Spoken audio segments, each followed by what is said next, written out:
Dans le village de Zeg, au cœur des terres sacrées, vivait une jeune femme dont la lumière ne venait pas d'ici. Elle s'appelait Maïna. Elle voyait l'avenir comme on voit un chemin déjà tracé.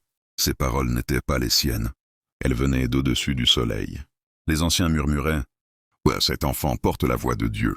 Quand elle parle, le monde écoute. » Mais un jour, le vent a changé de direction. La forêt a retenu son souffle.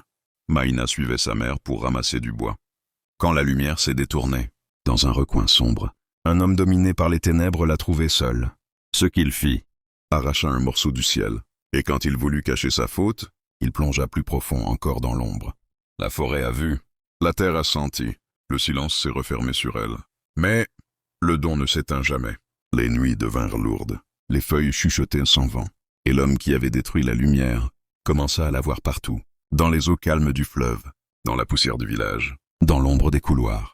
Parfois elle pleurait, parfois elle souriait, parfois elle murmurait son nom. Maïna, toujours là, toujours debout, toujours vivante dans l'invisible. Son esprit se fissura comme une calebasse trop sèche. Un jour il courut dans tout Zeg en criant « Elle me suit, elle veut parler !»